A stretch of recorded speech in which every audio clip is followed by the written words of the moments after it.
Hi, welcome to Parnika Maths. AP Inter Maths మా third chapter trigonometric functions. Last వీడియోలో excise 3A complete అయిపోయింది కదా. ఈ వీడియోలో ఎక్సైజ్ 3Bకి సంబంధించిన ఇంట్రొడక్షన్ చూద్దాం. ఇక్కడ ఏంటంటే మనం ఆల్రెడీ కొన్ని ట్రిగ్నోమెట్రిక్ ఫంక్షన్స్ తెలుసు కదా. ఏమేమి తెలుసు మనకి? Sine, cos, tan, cosecant, secant, cot. వీటికి 0 degrees, 30 degrees, 45 degrees, 60 degrees, 90 degrees ఈ వాల్యూస్ ఎంత వస్తాయి, ఎలా వస్తాయి అనేది మీరు 10th స్టాండర్డ్లో నేర్చుకున్నారు. నేను కూడా ఫస్ట్ ఇంట్రొడక్షన్ వీడియోలో వీటి వాల్యూస్ గురించి చెప్పాను. ఎలా వస్తాయి, షార్ట్ కట్ ఎలా గుర్తుపెట్టుకోవచ్చు అనేది కూడా చెప్పాను కదా. ఎవరైనా మిస్ అయితే ఫస్ట్ ఆ వీడియో చూడండి, మీకు క్లియర్గా అర్థమవుతాయి. ఇప్పుడు అలా కాకుండా సర్కిల్ తీసుకుంటే టోటల్గా ఎంతమా 360 degrees కదా.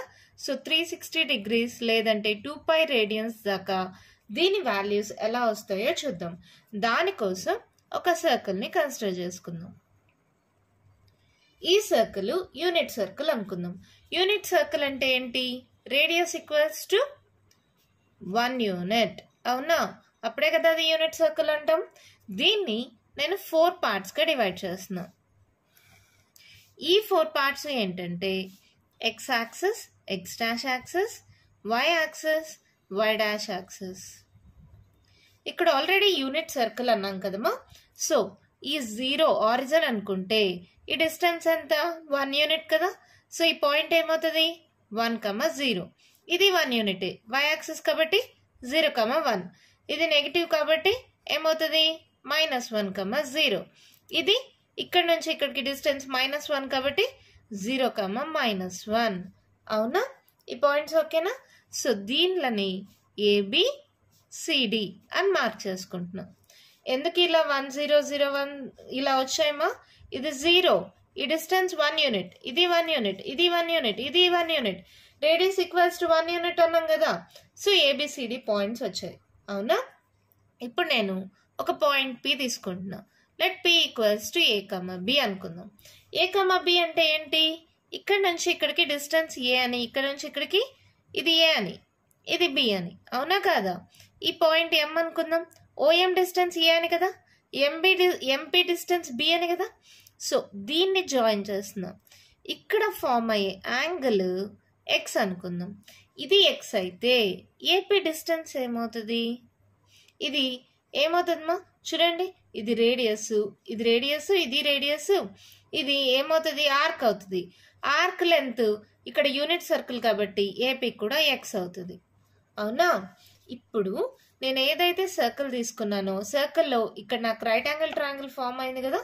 ఈ ఓపీ అనేది ఏంటిమా? రేడియస్ కదా. ఇది కూడా ఏమవుతుంది? 1 యూనిట్. ఇక్కడ ఫామ్ అయిన రైట్ యాంగిల్ ట్రయాంగిల్ని సపరేట్గా డ్రా చేస్తున్నా. చూడండి, OMP. ఇది A, ఇది B. P అనేది A, B. అవునా? ఈ యాంగిల్ వచ్చి X అనుకున్నాం. అదే కదా, ఇది రేడియస్ కదా, ఇది 1 యూనిట్. అవునా? ఈ సర్కిల్ నుంచి నేను ఇప్పుడు సైన్ ఎక్స్ అడిగాను అనుకో, ఏం చెప్తారు? సైన్ ఎక్స్ అంటే ఏంటి? Opposite side by hypotenuse. So value ఏమవుతుంది? B/1. అలాగే కాస్ ఎక్స్ చూడండి, అడ్జసెంట్ సైడ్ బై హైపోటెనస్ అంటే ఏమవుతుంది? A/1. సో దాన్ని బట్టి మనకేమైంది చూడండి, sine x equals to B అయింది, cos x equals to A అయింది. అవునా? అవునా కాదా? Cos x equals to A, sine x equals to B. ఇక్కడ మనము ఈ ట్రయాంగిల్ గమనిస్తే ఇది right angle triangle. Right angle ట్రయాంగిల్లో పైథాగరస్ థీరం ప్రకారం hypotenuse square equals to some of the squares of other 2 sides కదా. అది రాద్దాం. According to Pythagoras theorem, we know that ఏం తెలుసు మనకి? Hypotenuse square OP square equals to OM square plus MP square. అవునా? OP square అంటే 1 square, OM అంటే ఇక్కడ A స్క్వేర్, MP స్క్వేర్ అంటే B square. A square plus B square equals to 1 square వచ్చింది. అంటే that implies A square plus B square equals to 1 square అంటే 1 కదా. ఏ అంటే ఏంటి? ఇక్కడ కాస్ ఎక్స్ అంటే కాస్ స్క్వేర్ ఎక్స్. B అంటే ఏంటి? Sign x. అంటే దీన్ని sin square x equals to 1. మనం ఆల్రెడీ ఒక ట్రిగ్నోమెట్రిక్ ఐడెంటిటీ మనకు తెలుసు కదా, sin square theta plus cos square theta equals to 1 అని. ఇక్కడ theta ప్లస్లో x అనుకున్నాం కాబట్టి sin square x plus cos square x equals to 1. ఒక ట్రిగ్నోమెట్రిక్ ఐడెంటిటీని ప్రూవ్ చేసామా. ఇంకొకటి గమనిస్తే ఇక్కడ sin x అంటే b అంటే ఏంటిది, y కోఆర్డినేట్ వచ్చింది. cos x equals to a అంటే x కోఆర్డినేట్ వచ్చింది. అంటే ఇక్కడ x కోఆర్డినేట్స్ అన్ని cos x వాల్యూస్ అవుతాయి, y కోఆర్డినేట్స్ అన్ని sin x వాల్యూస్ అవుతాయి.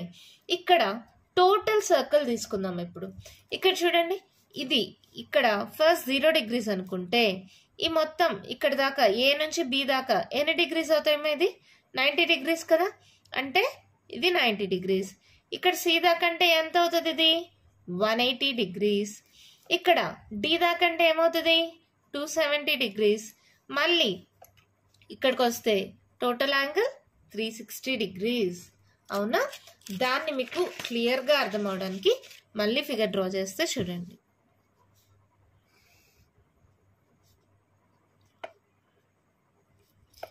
ఇక్కడ మనకి 0 degrees, 90 degrees, 180 degrees, 270 degrees, మళ్ళీ 360 degrees. ఇక్కడ ఇలా సర్కిల్ ఫామ్ అయింది. ఈ పాయింట్స్ ఏంటి, 1, 0, 0, 1, -1, 0, 0, -1. ఇది A, B, C, D. అవునా, ఇక్కడ ఉండేదే మళ్ళీ ఇక్కడ రాసాను అంతేమో. ఇక్కడ ఈ ట్రయాంగిల్ అది కన్సిడర్ చేసాం కదా, కన్ఫ్యూజన్ లేకుండా ఉండడం కోసం. ఇక్కడ 90 degrees అంటే మనం ఎలా రాయొచ్చు, రేడియన్స్లో అయితే π/2, 180 degrees ని π, 270 degrees ని 3π/2, 360 degrees ని 2π. ఓకేనా. ఇప్పుడు నేను ఏం చెప్పాను, cos x వాల్యూస్ ఏమవుతాయి, x ఇప్పుడు ఎక్కడైతే x కోఎఫిషియంట్ ఉంటుందో అది cos x వాల్యూ అవుతుంది, y కోఎఫిషియంట్ వచ్చి sin x వాల్యూ అవుతుంది. అలాగే ఇప్పుడు ఎక్కడైతే మనం ఇలా యాంగిల్స్గా డివైడ్ చేసుకున్నామో cos 0 degrees, cos 90 degrees, cos 180 degrees,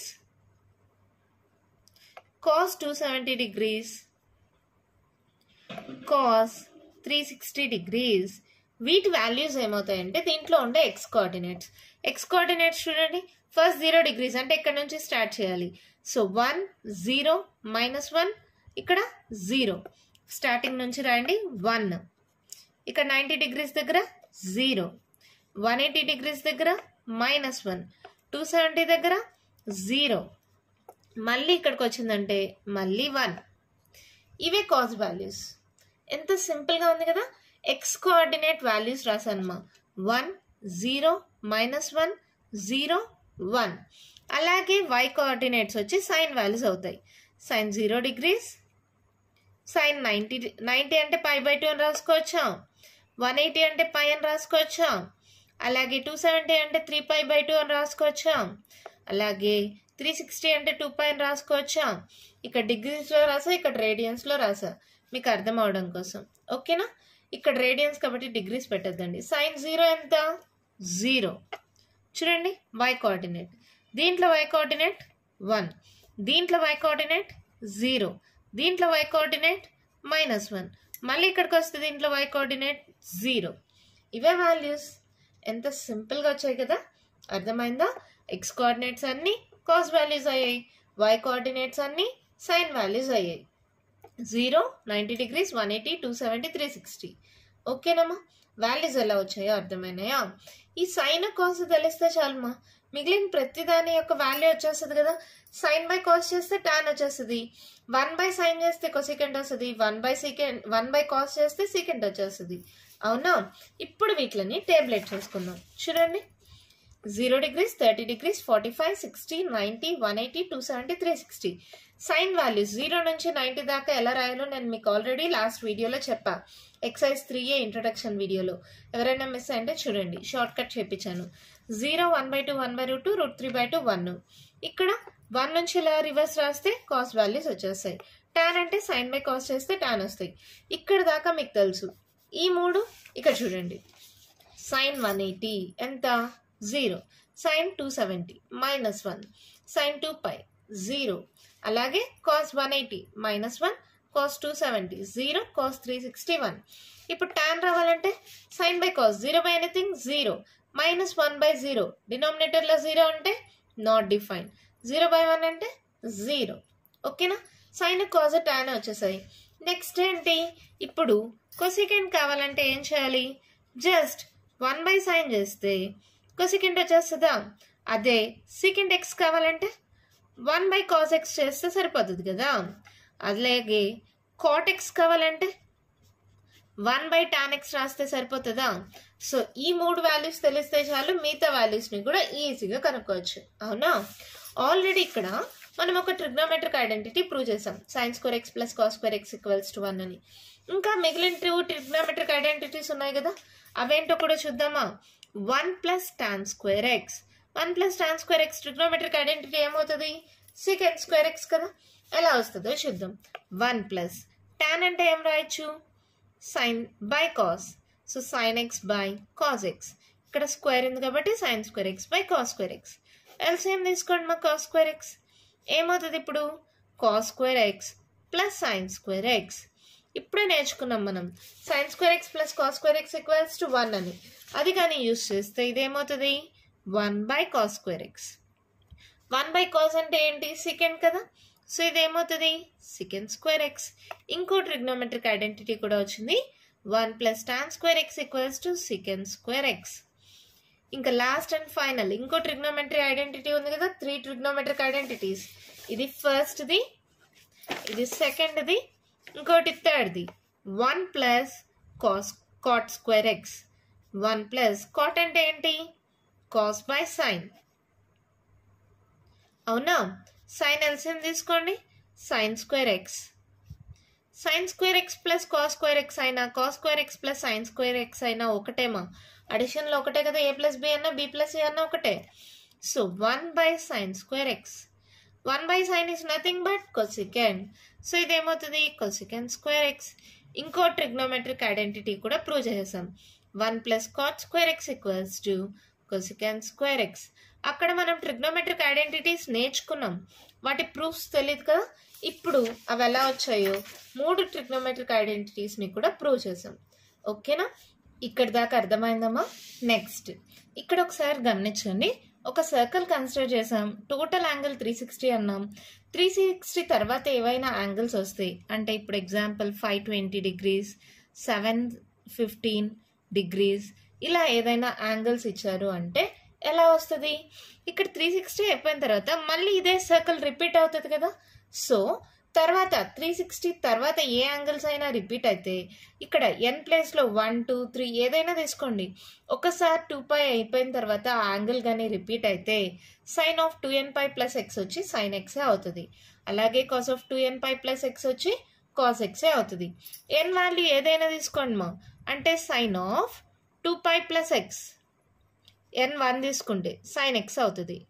అలాగే sin of 2 2s 4π plus x = sin x అవుతుంది. అలాగే cos of 6π అంటే n వాల్యూ 3 అయింది, ఇక్కడ n వాల్యూ 2 అయింది, ఇక్కడ n వాల్యూ 1 అయింది. 6π plus x అనుకోండి, అప్పుడు కూడా ఇక్కడ 2nπ వాల్యూ కదా ఇది, అప్పుడు cos x అవుతుంది. ఇక్కడ x వాల్యూ ఏముంటే మన ఆన్సర్ కూడా అదే వస్తుంది. For n belongs to z అంటే x వాల్యూ, ఇక్కడ n వాల్యూ అనేది పాజిటివ్ నెంబర్స్, నెగిటివ్ నెంబర్స్, 0 ఏదైనా ఉండొచ్చు. ఓకేనా, ఈ పాయింట్స్ గుర్తుంటుందా. ఒక్కసారి 360 degrees కంప్లీట్ అయితే మళ్ళీ యాంగిల్స్ అదే రిపీట్ అవుతాయి కాబట్టి 2nπ plus x కానీ కాస్ సైన్కి కానీ కాస్కి కానీ అదే వాల్యూస్ వస్తాయి. ఓకేనా, నెక్స్ట్ ఈ టేబుల్ గమనిస్తే 0 సైన్కి ఎక్కడెక్కడ వచ్చింది, 0, π, 2π, నెక్స్ట్ 3π అలా వస్తుంది. సో sin x ఎప్పుడు 0 అయింది, 0, π, 2π, 3π. ప్లస్ ఓ మైనస్ తీసుకుందాం, ప్లస్ ఓ మైనస్ పైకి, plus O minus 2πకి, plus O minus 3πకి sin x value 0 అవుతుంది. అంటే దీన్ని ఎలా రాయొచ్చు, 1, 2, 3 దాని ప్లేస్లో n పెట్టుకుందామా. So that implies x = nπ. For n belongs to z అని రాసేద్దామా. అంటే ఇక్కడ sin x = 0 implies x = nπ for all n belongs to z. అవునా? నెక్స్ట్ చూడండి, కాస్ ఎక్స్ ఎప్పుడు 0 అవుతుంది? π/2, 3π/2, నెక్స్ట్ అంటే 5π/2 అలా వస్తుంది. సో కాస్ ఎక్స్ ఎప్పుడు 0 అయింది? +or-π/2 +or- 3π/2 +or- 5π/2. అంటే ఈ నెంబర్స్ చూడండి 1, 3, 5. ఈ 1, 3, 5 అనేవి ఏంటివి? Odd numbers. ఆడ్ నెంబర్స్ని మనం ఎలా రిప్రజెంట్ చేస్తాం? 2n + 1 కదా. కావాలంటే ఇక్కడ 0 పెట్టండి, 1 వస్తుంది. 1 పెట్టండి, ఏమొస్తుంది? 3 వస్తుంది. 2 పెట్టండి, 5 వస్తుంది. సో 2n + 1 అనేది ఆడ్ నెంబర్స్ యొక్క రిప్రజెంటేషన్. సో ఇది +or-π/2 +or- 3π/2 +or- 5π/2 ఉందంటే కాస్ ఎక్స్ ఎప్పుడు 0 అవుతుందంటే ఎలా రాస్తాం? x = 2n + 1 × π/2 for n belongs to z. ఇప్పుడు కాస్ ఎక్స్ అనేది ఎప్పుడు 0 అవుతుంది? x = 2n + 1 × π/2 for n belongs to z. ఈ 2 పాయింట్స్ గుర్తుంటుందా? sin x ఎప్పుడు 0 అవుతుంది? x = n అయినప్పుడు. cos x ఎప్పుడు 0 అవుతుంది? 2n + 1 × π/2 అనేది 0 అయినప్పుడు cos x 0 అవుతుంది. ఓకేనా? ఇక్కడ దాకా క్లారిటీగా అర్థమైందా? నెక్స్ట్ ఇక్కడ మనం ఏదైతే తీసుకున్నామో అది ఆపోజిట్లో తీసుకుందామా. ఇక్కడ చూడండి, ఒక సర్కిల్ తీసుకుంటున్నాను, ఇది 4 క్వాడ్రంట్స్గా డివైడ్ చేస్తున్నాను. ఇది మీకు ఆల్రెడీ తెలుసు, ఇది 1, 0, ఇది 0, 1, తర్వాత -1, 0, ఇది 0, -1. ఎందుకు మేడం ఎన్నిసార్లు డ్రా చేస్తున్నారు? ఒక్కసారి డ్రా చేస్తే సరిపోతుంది కదా. మీకు కన్ఫ్యూజన్ అవ్వకుండా క్లియర్గా అర్థం అవడం కోసం అంతే. ఒక్కసారి డ్రా చేసుకున్నా చాలు. ఇక్కడ పాయింట్ P తీసుకున్నాను కదా. ఎలా తీసుకున్నా? A, B. అంటే ఈ డిస్టెన్స్ ఏమైంది? A. ఈ డిస్టెన్స్ ఏమైంది? B. ఇక్కడ ఉండే యాంగిల్ని x అనుకుంటున్నాం. ఇప్పుడు దీని యొక్క నెగిటివ్ సైడ్ తీసుకుంటున్నాం. అంటే ఈ పాయింట్ తీసుకుందాం. ఈ పాయింట్ Q ఏమవుతుంది చూడండి మా. ఈ డిస్టెన్స్ ఏంటి? నెగిటివ్ సైడ్లో ఉంది. ఇది +b అయితే ఇది -b కదా. అవునా కాదా? ఈ డిస్టెన్స్ మాత్రం ఏనే. So A, -b. ఇదేమవుతుంది? -x యాంగిల్ అవుతుంది. అవునా? -x యాంగిల్లో Q పాయింట్ ఏమైంది? A, -b. ఇప్పుడు చూడండి, నెగిటివ్ యాంగిల్ అంటే θ = -x. సరే ఇలా వద్దులే, θ = -x అంటే మళ్ళీ మీరు కన్ఫ్యూజ్ అవుతారు. ఇప్పుడు చూడండి, నార్మల్గా cos x అంటే మనకేమొచ్చింది? A వచ్చిందా? cos x = A కదా. ఇప్పుడు cos of -x చూడండి, cos of -x అంటే కూడా x కోఆర్డినేట్ ఏనే ఉంది. అంటే దీన్ని బట్టి మనం ఏం చెప్పచ్చు? cos of -θ = cos θ. ఈ రెండు ఈక్వల్ మా. ఇక్కడ cos of -x = cos xని నార్మల్గా థీటాలో రిప్రజెంట్ చేస్తే ఎలా ఉంటుందంటే cos of -θ = cos θ. మీరు ఇది కూడా ఆల్రెడీ నేర్చుకుంటారు 10th లో, cos of -θ = cos θ అని. అది ఎలా వచ్చిందంటే ఇలాగే చూడండి, P అనే పాయింట్ని A, B అనుకున్నా కదా. ఇప్పుడు ఇది పాజిటివ్ యాంగిల్. ఇప్పుడు క్లాక్ వైజ్లో తీసుకుంటే అదేమవుతుంది? Negative angle. cos of -x అవుతుంది. cos of -x అయినా ఈ పాయింట్ని Q అనుకుంటాం. Qని ఎలా రిప్రజెంట్ చేస్తాం? ఈ డిస్టెన్స్ ఏనే. ఈ డిస్టెన్స్ ఏంటి? -b. నెగిటివ్ సైడ్ కాబట్టి -b అవుతుంది. ఇది మాత్రం పాజిటివ్ x యాక్సిస్ కదా, ఏనే అవుతుంది. సో cos of -θ కూడా cos θ ఇలా అయింది. అలాగే sin of -x చూడండి, y కోఆర్డినేట్ ఏమవుతుంది? -b అవుతుంది. అంటే ఏంటి? -sin x. అవునా కదా. sin x = b అయితే -sin x అంటే సరిపోతుందా? సో మనం ఇక్కడ ఇంకో పాయింట్ నేర్చుకున్నాం. cos of -x = cos x, sin of -x = -sin x. ఓకేనా? ఇవి ఓకే. మిగిలిన వాటికి ఎలా వస్తుంది? మిగిలిన వాటికి కూడా అంతేమా. tan of -x -tan x. ఎందుకు? sin by cos చేయండి, మైనస్ అలాగే ఉంటుందా. అలాగే cot of -x 1/tan చేస్తే మైనస్ అలాగే ఉంటుంది కదా. So -cot x. మరి secantకి ఏమవుతుంది? secant of -x 1/cos, ఇక్కడ మైనస్ లేదు కదా. సో ఇది secant x వస్తుంది. cosecant of -x minus cosecant x. అంటే ఇవన్నీ ఇన్ని గుర్తుపెట్టుకోవాలా అవసరం లేదు. కాస్కి సీకెంట్కి నెగిటివ్ యాంగిల్ ఉండదు. కాస్ ఆఫ్ మైనస్ థీటా కానీ సీకెంట్ ఆఫ్ మైనస్ థీటా కానీ కాస్ థీటా సీకెంట్ థీటా అవుతుంది. మిగిలిన వాటికి మైనస్ వస్తుంది. కాస్కి సీకెంట్కి మాత్రం ప్లస్ వస్తుంది, మిగిలిన వాటికి మైనస్ వస్తుంది. ఈ పాయింట్ గుర్తుపెట్టుకోవడం ఈజీ కదా, గుర్తుంటుందా? నెక్స్ట్ టాపిక్ వచ్చి trigonometric functions in different quadrants. Different quadrants లో ఈ ట్రిగ్నోమెట్రిక్ ఫంక్షన్స్ ఎలా ఉంటాయి? మీకు తెలిసిన వాటివి ఏంటివి? సైన్, కాజ్, టాన్, ఇంకా కొసికెంట్, సీకెంట్, కాట్. ఇవే కదా మనకు తెలిసిన ట్రిగ్నోమెట్రిక్ ఫంక్షన్స్. ఇప్పుడు దీనిలో నార్మల్గా ఎక్స్ యాక్సెస్ వై యాక్సెస్ తీసుకుందాం. ఎక్స్ డాష్, వై డాష్ అనుకుందాం. ఇక్కడ ఆరిజన్ అనుకుంటే పాయింట్స్ ఎలా ఉంటాయమ్మా? ఇక్కడ 1 2 3, ఇక్కడ -1 -2, ఇక్కడ 1 2, ఇక్కడ -1 -2. ఎందుకు ఇది చెప్తున్నానో మీకే అర్థమవుతుంది చూడండి. ఇక్కడ ఎలాగా ఎక్స్ వాల్యూస్ అన్ని పాజిటివ్, వై వాల్యూస్ అన్ని పాజిటివ్. ఇక్కడ x values negative, y values positive. ఇక్కడ ఏమవుతాయి? ఎక్స్ వై రెండు నెగిటివ్. ఇక్కడ x values positive, y values negative. దీంట్లో ఎక్స్ కోఆర్డినేట్స్ ఏమైనాయి అంటే ఇందాక యూనిట్ సర్కిల్ తీసుకుంటే, సర్కిల్ నేను డ్రా చేయలేదు, ఒకవేళ యూనిట్ సర్కిల్ తీసుకుంటే ఎక్స్ కోఆర్డినేట్స్ ఏంటివి? Cos values. వై కోఆర్డినేట్స్ ఏంటివి? Sine values. సో దీంట్లో రెండు పాజిటివ్, ఆల్ అని రాసేసుకోండి. అన్ని పాజిటివ్, అవునా? ఇక్కడ ఏది పాజిటివ్?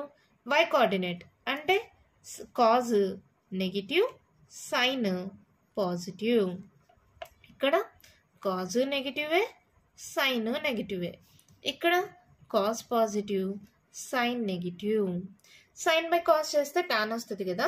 సో వాట్లని క్లియర్గా అర్థం చేసుకోవడం కోసం ఇది ఫస్ట్ క్వాడ్రంట్, ఇది సెకండ్ క్వాడ్రంట్, ఇది థర్డ్ క్వాడ్రంట్, ఇది ఫోర్త్ క్వాడ్రంట్. ఇది 0, ఇది π/2, ఇది π, ఇక్కడ 3π/2, ఇక్కడ మళ్ళీ 2π. ఓకేనా? ఇక్కడ ఏమవుతుందంటే ఆల్ అన్నీ పాజిటివ్గానే ఉంటుంది ఫస్ట్ క్వాడ్రంట్లో. ప్లస్ ప్లస్ వచ్చింది కదా, సో అన్నీ పాజిటివ్. సెకండ్ క్వాడ్రంట్లో ఏది పాజిటివ్ ఉంది? సైన్ కదా. సో ఇక్కడ సైన్ యొక్క రెసిప్రోకల్ మా కొసికెంట్, ఈ రెండు పాజిటివ్గా ఉంటాయి. ఓకేనా? థర్డ్ క్వాడ్రంట్ మళ్ళీ చూద్దాం. ఫోర్త్లో చూడండి ఏది పాజిటివ్? కాస్ కదా. కాజ్ యొక్క రెసిప్రోకల్ సీకెంట్ పాజిటివ్గా ఉంటాయి. ఇంకా మిగిలినవి ఏంటివి? టాన్. సైన్ బై కాస్ చేస్తే టాన్ వస్తుంది కదా. సైన్ నెగిటివ్, కాజ్ నెగిటివ్ అయితే ఏమవుతుంది మా? మైనస్ మైనస్ క్యాన్సిల్ అయిపోతే టాన్ పాజిటివ్ అవుతుంది. సో ఇక్కడ టాన్ యొక్క రెసిప్రోకల్ కాట్, ఇవి పాజిటివ్ అవుతాయి, మిగిలినవి నెగిటివ్ అయిపోతాయి. ఇక్కడ అన్ని పాజిటివ్, ఇక్కడ సైన్ కొసికెంట్ తప్పించి ఈ మిగిలిన 4 నెగిటివ్. ఇక్కడ టాన్ కాట్ తప్పించి మిగిలిన 4 నెగిటివ్. ఇక్కడ కాజ్ సెకెండ్ తప్పించి మిగిలిన 4 నెగిటివ్ అవుతాయి. ఇది ఓకే మేడం. దీన్ని ఎలా గుర్తుపెట్టుకోవాలి? ఒక చిన్న లైన్ గుర్తుపెట్టుకుంటే సరిపోతుంది. All silver tea cups. ఇది ఒకటే కాదమ్మా, చాలా ఉన్నాయి. ఒక్కొక్క కాలేజ్లో ఒకలా చెప్తారు. మాకు చిన్నప్పటి నుంచి చెప్పింది అయితే ఇదే, ఆల్ సిల్వర్ టీ కప్స్. దీంట్లో ఫస్ట్ లెటర్ తీసుకుంటాం. ఇది ఫస్ట్ క్వాడ్రంట్, ఇది సెకండ్ క్వాడ్రంట్, ఇది థర్డ్ క్వాడ్రంట్, ఇది ఫోర్త్ క్వాడ్రంట్. ఫస్ట్ క్వాడ్రంట్లో ఆల్ అంటే అన్ని పాజిటివ్. సెకండ్ క్వాడ్రంట్లో ఎస్ అంటే సైన్ యొక్క రెసిప్రోకల్ ఏంటి? Cosecant positive. Third quadrant tan యొక్క reciprocal cot positive. Fourth quadrant cos యొక్క రెసిప్రోకల్ సీకెంట్. ఈ రెండు తప్పించి మిగిలినవన్నీ నెగిటివ్. జస్ట్ ఈ సింగిల్ లైన్ గుర్తుపెట్టుకుంటే సరిపోతుంది. All silver tea cups. ఇప్పుడు ఏ క్వాడ్రంట్స్లో ఏదేదో అర్థమైంది కదా. టోటల్గా 360 డిగ్రీస్లో ఎలా వస్తుందని 0 to 90, 90 to 180, 180 to 270, 270 to 360. ఓకేనా? ఇక్కడ దాకా అర్థమైందమ్మా. నెక్స్ట్ టాపిక్ వచ్చి domain and range of trigonometric functions. ఈ 6 ఉన్నాయి కదా, ఇవే కదా ట్రిగ్నోమెట్రిక్ ఫంక్షన్స్ అంటే. వీటికి డొమైన్ రేంజ్ ఏంటి? ఇప్పుడు మనం ఆల్రెడీ ఇక్కడ ఒక టేబుల్ డ్రా చేసుకున్నాం కదా, ఇక్కడ sin x కి cos x కి చూడండి అన్నిటికంటే తక్కువ వాల్యూ ఎంత -1, అన్నిటికంటే ఎక్కువ వాల్యూ ఎంత 1. అవునా? సో ఎప్పుడైనా సరే sin x అయినా cos x అయినా -1 less than or equals to sin x less than or equals to 1 కానీ -1 less than or equals to cos x less than or equals to 1 అంటే -1 నుంచి 1 దాకా ఉంటాయి sin x కానీ cos x కానీ. So దీనికి domain range ఏమవుతుంది? sin x కైనా cos x కైనా డొమైన్ అంటే మనం ఇచ్చే ఇన్పుట్ ఏంటి? అన్ని రియల్ నెంబర్స్ ఇవ్వచ్చు.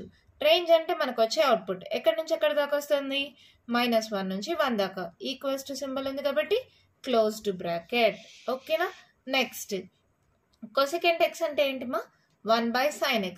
ఇక్కడ 1/లో ఉందంటే డినామినేటర్ 0 అవ్వకూడదు. కొసెకెంట్ x కూడా all belongs to x belongs to r అని రాస్తాం, కానీ ఇక్కడ డినామినేటర్ 0 అవ్వకూడదు. 0 అవ్వకూడదు అంటే ఇందాకే మనం నేర్చుకున్నాం sin x ఎప్పుడు 0 అవుతుంది? x equals to 0 +or -π +or -2π +or -3π అంటే x ఈక్వల్స్ టు nπ అవ్వకూడదు.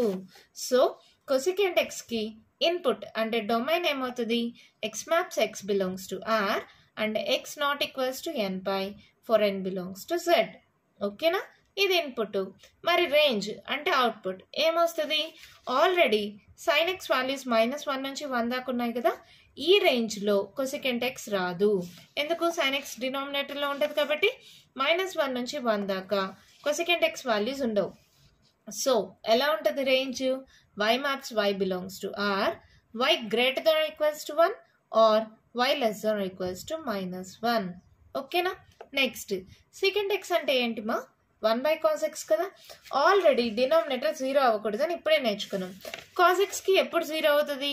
+or -π/2 +or -3π/2 +or -5π/2 కదా.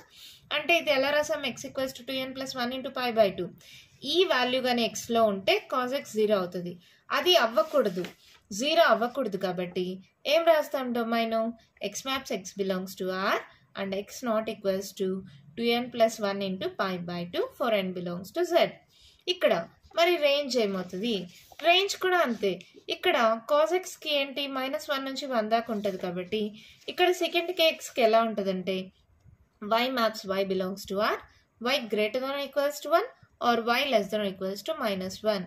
దీని యొక్క రేంజెస్ ఈక్వల్ మా. కొసెకెంట్ x కి సెకండ్ x రేంజెస్ ఈక్వల్. ఇక్కడ sin x కి cos x కి డొమైన్ రేంజ్ రెండు ఈక్వల్. నెక్స్ట్ tan x అంటే ఏంటిమా? sin x/cos x కదా. అంటే డినామినేటర్లో cos x ఉంది. సో ఇది 0 అవ్వకూడదు. ఇది 0 అవ్వకూడదు అంటే x not equals to 2n + 1 × π/2. So tan x కి డొమైన్ ఏమవుతుంది? x maps x belongs to r and x not equals to 2n + 1 × π/2 for n belongs to r. Sorry n belongs to z. మరి range ఏంటి? All real numbers. ఇక్కడ చూడండి మనకి range అంటే ఇదే కదా అవుట్పుట్. అన్డిఫైన్డ్ అంటే ఇన్ఫినిటీ దాకా వెళ్ళిపోతుంది. సో రేంజ్ ఏమవుతుంది? All real numbers. మరి కాటెక్స్కి ఎలాగా? కాటెక్స్ అంటే ఎలా రాస్తాం? cos x/sin x. sin x డినామినేటర్లో ఉంది, అది 0 అవ్వకూడదు అంటే x not equals to nπ అవ్వాలి.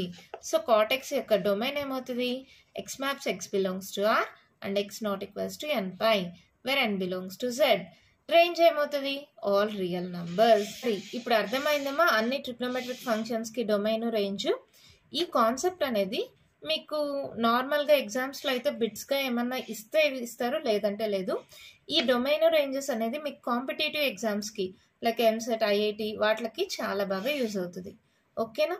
మరి నెక్స్ట్ టాపిక్ ఏంటో చూద్దామా? నెక్స్ట్ టాపిక్ వచ్చి డిఫరెంట్ ట్రిగ్నోమెట్రిక్ ఫంక్షన్స్ డిఫరెంట్ క్వాడ్రంట్స్లో ఎలా ఉంటాయి. ఇది ఆల్రెడీ మనం ఎక్స్ప్లెయిన్ చేసిండేదే. ఒక్కసారి చూడండి. ఈ ఫిగర్ తీసుకున్నామంటే దీంట్లో x కోఆర్డినేట్స్ ఏమవుతాయి? దేన్ని రిప్రజెంట్ చేస్తాయి? కాస్ వాల్యూస్ని. y కోఆర్డినేట్స్ దేన్ని రిప్రజెంట్ చేస్తాయి? సైన్ వాల్యూస్ని. అవునా? ఫస్ట్ సైన్ వాల్యూస్ తీసుకుందాం. 0 నుంచి 1కి. 0 తర్వాతే కదా 1 అంటే 0 నుంచి 1కి ఇంక్రీజ్ అయింది. ఇది ఫస్ట్ క్వాడ్రంట్ కదా. 0 to 1 ఇంక్రీజ్ అయింది. So increases from 0 to 1.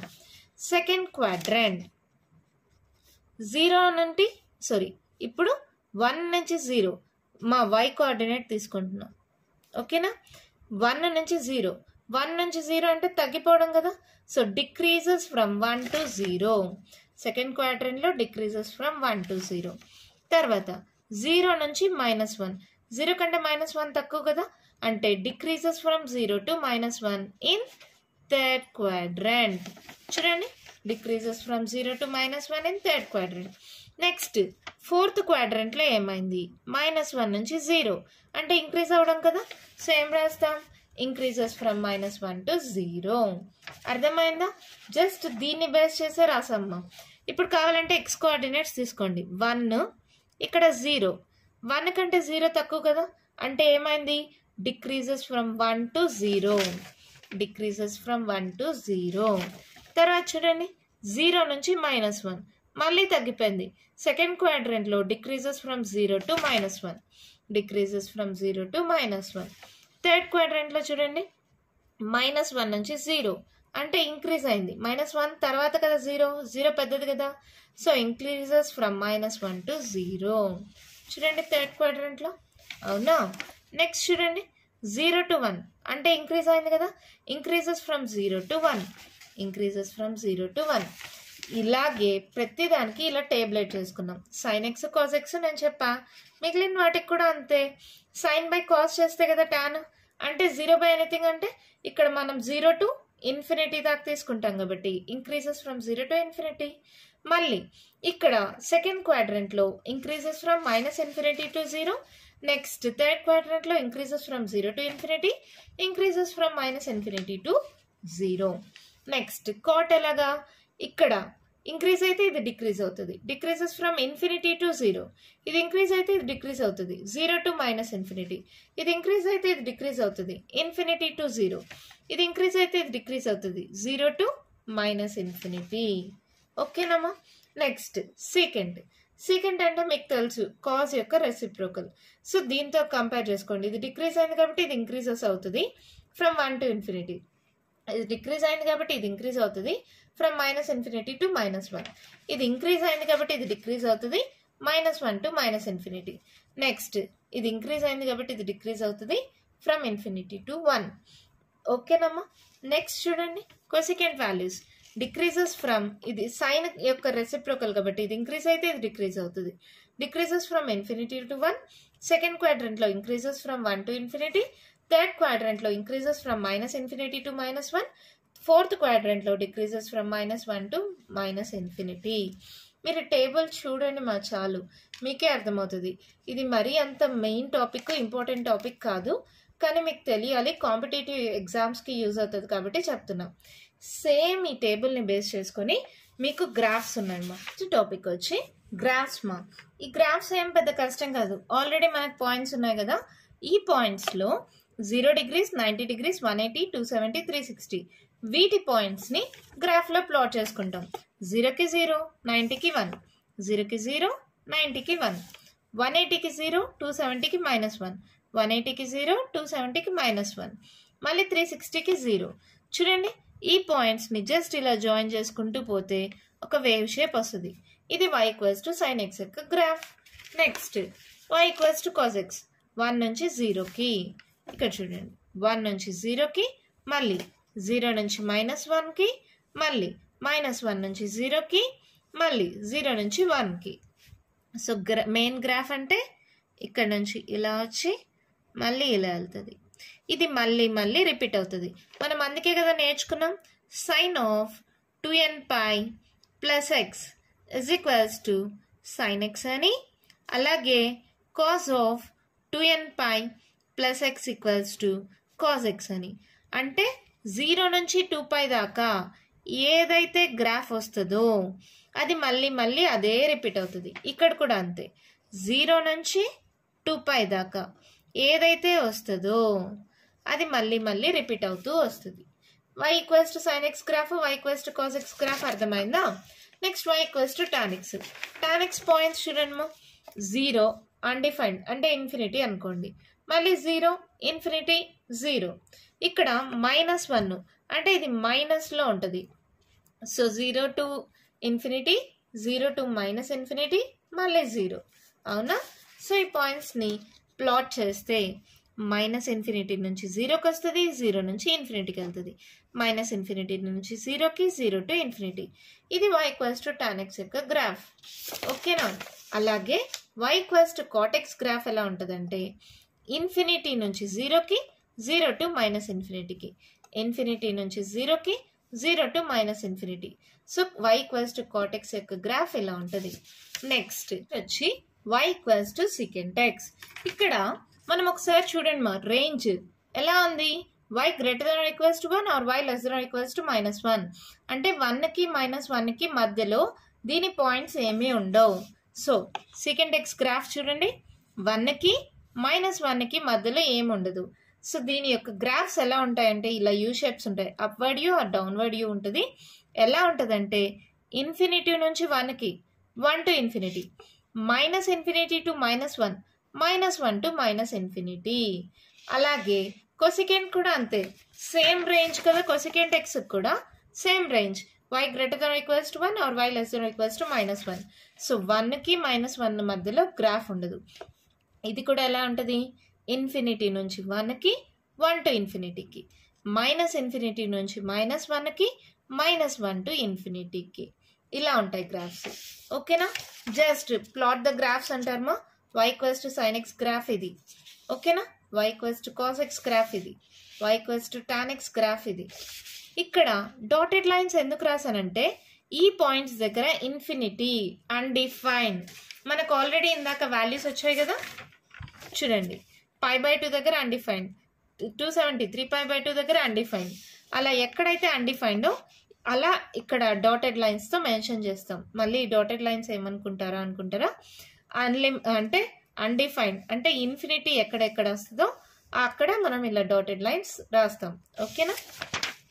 y equals to cot x graph, next y equals to secant x graph, y equals to cosecant x graph. ఓకేనమ్మా?